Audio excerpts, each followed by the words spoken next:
So,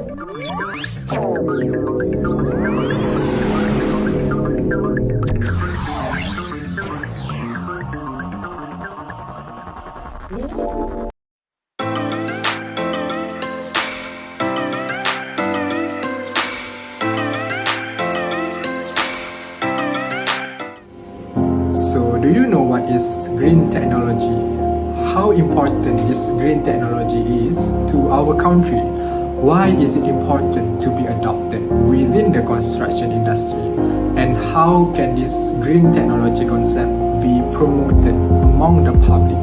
So there are a lot of questions to be asked about the concept of green technology, right? So green technology is intended to mitigate or to reduce the effects of human activity towards the environment. In the context of construction industry, green buildings has emerged as an important aspect of sustainable development in this century, with several countries throughout the world taking responsibility for implementing this concept in the most of the buildings. So, green buildings concept are those that are designed to reduce the environmental issues such as climate change, water pollution, air pollution, with the goal of encouraging a more sustainable lifestyle. However, according to the world ranking on the application of green technology in the construction industry, Malaysia is currently at the 26th rank, where it's still at a low level in the application of green technology in the construction industry. This is because most of the developers are still less responsive to the implementation and practice of the green buildings as well as energy efficiency. So because of that, our government has taken several initiatives and strategies in order to promote the importance of green technology.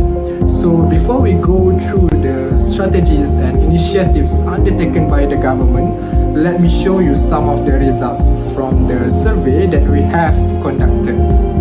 Based on the results of the survey, as you can see the output table here, we found that most of our respondents consisted of the age group of 21 to 30 years old. As you can see here, one of the questions that we put in the survey is that we want to know what level of knowledge they have regarding the importance of green technology to the environment.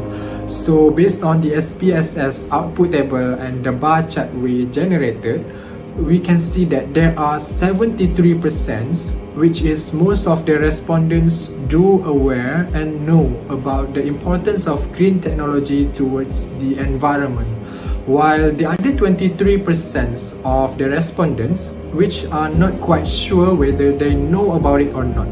And there is only 3% of people who answer this survey which they do not know anything about the importance of green technology at all towards the environment. But we still can see the positive results from this survey, by the way. However, our government has always shows their efforts by developing various strategies in order to deliver a new knowledge as well as to promote the green technology and green buildings concept in addressing the environmental crisis in Malaysia, and also to increase the world ranking on the application of green technology in the construction industry. So what are the strategies of the government? Stay tuned. Hi, my name is Afiqah, and I will now explain about what is other initiative or effort taken by the Malaysian government in promoting the green building. Right, so the very first initiative done by the government is by creating a low carbon city framework, in short LSSF. right? It established on 2011 by the 6th Prime Minister, Datuk Sri Najib Tun Razak, and it has been continued implemented by Tan Sri Muhyiddin Yassin last year, right? So what is low carbon city? It simply can be understood by a city that comprises of a society which consume sustainable green technology and also green building practice, which has been relatively related in low carbon, and it has been continued practice to avoid adverse impact on climate change. Right. So low carbon city essentially are a subset of sustainable city, the development of the LCCF that has been formulated to provide a framework or a tool to further implementing the whole spectrum of strategic policy development on sustainability with the Malaysian context. Right, so they focus on tracking carbon emission at city level. Alright, here you can see both versions of the framework, which is one is from 2011, which is the first version, and also the latest version is on the year 2021. Right, so they are now focusing on the climate change problems, and also they are now targeting cities that they wish to focus on. So in this framework, there are 33 local and regional government that has been selected, which has been upgraded, I can say, as the first manual, just generalizing on every seat.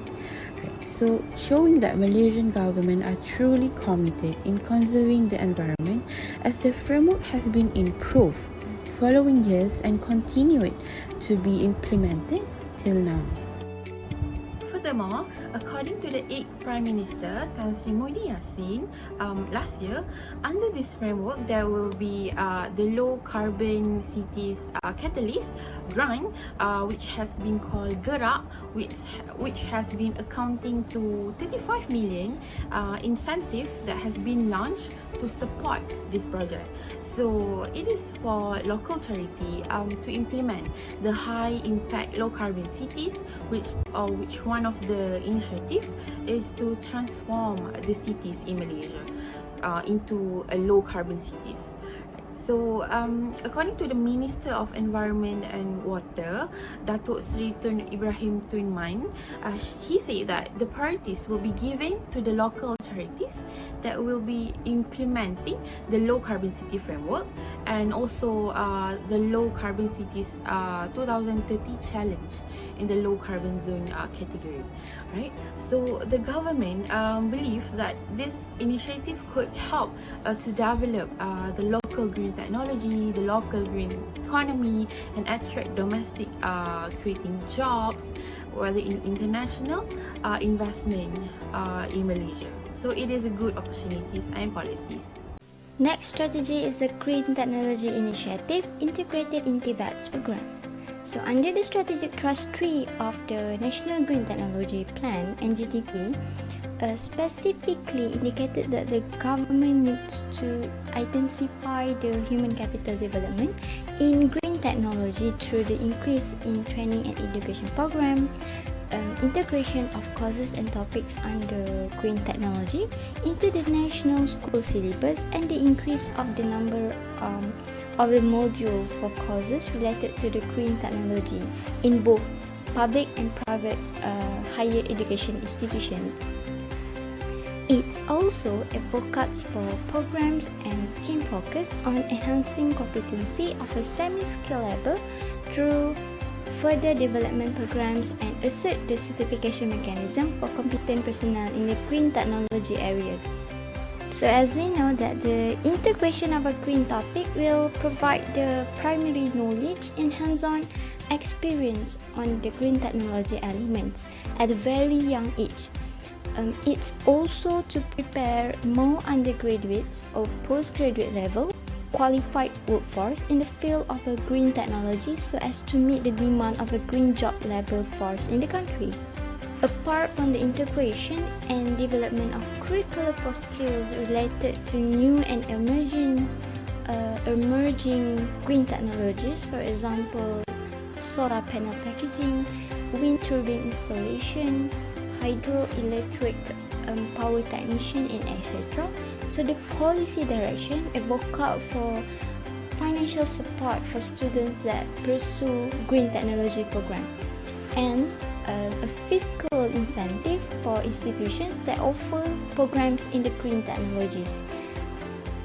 Not only that, it also campaigns an increased role on Tibet agencies to enhance the employability of personnel who have the competency in green technology. Apart from introducing new green technology concepts and programs, Trust Area 4 specifically identified the need to establish strong linkage with the different research institutes and industry to increase the network of academic and technical know on how that aims to put forward innovations in the field of green technology.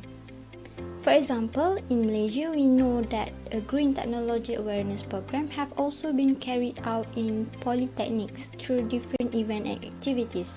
So some of the program are a green technology seminar and workshop, green technology innovation and creation competition, and lastly, recycle models competitions. So from that, student project and college development project put strong emphasis on the environment-friendly technology solution, and many of the students' innovation project received a national award in the innovative project competition. Not only that, students also participate in the international competition with focus on the green technology innovative package, invention and solution. Assalamualaikum, my name is MOHAMAD BADRUL AMIN and I will explain about MyHijau Malaysia. MyHijau Mark is Malaysia's official green recognition scheme endorsed by the Government of Malaysia, bringing together certified products and services that meet local and international environmental standards. Registered green products and services will be listed in the MyHijau directory, which is a reference for green procurement, green incentive and related to green technology initiative. There are many incentives that the government do to raise awareness of the public about green technology building. For example, seminar and webinar. Achievement of MyHijau Malaysia is Lepas Biogas Power Plant in Pahang. Is a waste to well project. This plant treats palm oil mill effluent, captures its biogas for power generation and sells electricity to NB, which governed by the Renewable Energy Power Purchase Agreement under the Feed-in Tariff scheme issued by the Sustainable Energy Development Authority, SEDA, Malaysia. Second one is Atlas Copcos Oil Injected Rotary Screw Compressor. It has been awarded with the MyHijau mark. It is the first compressor manufacturer to get this green certification. With MyHijau certification, the compressor has become a green technology product, equipment or system used to conserve the natural environment and resource, which minimize and reduce the negative impact on human activities. Assalamualaikum, my name is Mama HAIZAL and I will talk about several challenges or barriers for green building to adapt in Malaysia. Okay, the first challenge is the cost to implement or construct the green building. In simple words, it's all about money. There is a saying said that no money, no talk. So the price for green technologies for buildings currently is very expensive. For example, like the solar panels. Let's say that you want to supply your whole house electricity with the solar, which include the fridge, the lamp, the fan, and others. It will cost around 26,000 ringgit. You can just Google it and see how much a set of solar panels in order to supply electricity for a whole house. How about for an organization building? It surely will cost them 5 times the price, right? So it can be concluded that the money is currently the main barriers to adapt green buildings that equipped with green technologies. Then the second challenge is come from the top management itself. If the top one does not aware with the environmental issues and refuse to implement green initiative, so the adoption of green building will surely be rejected. This is a bad situation as it will also influence their workers. Currently, a lot of top management refuse to accept new construction method. Why? Because they only care about short-term advantages or profit, but they're not aware with the profit they can earn in the future by applying green initiative to their buildings. Next, the third challenge is we are still lacking expertise in green technologies.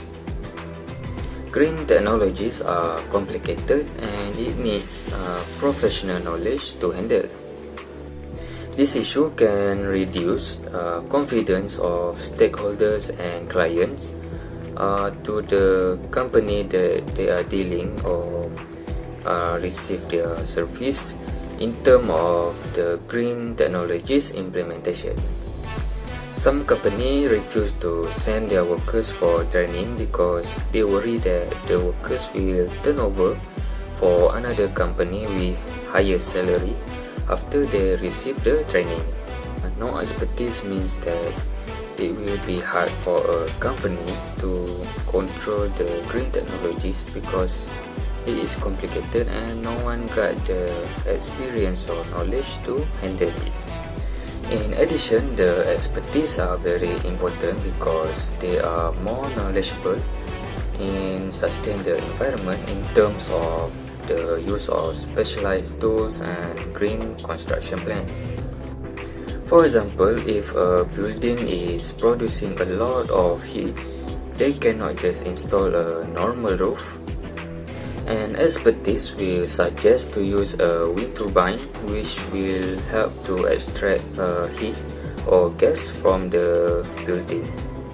As you can see, this innovation is very helpful, especially for industrial building.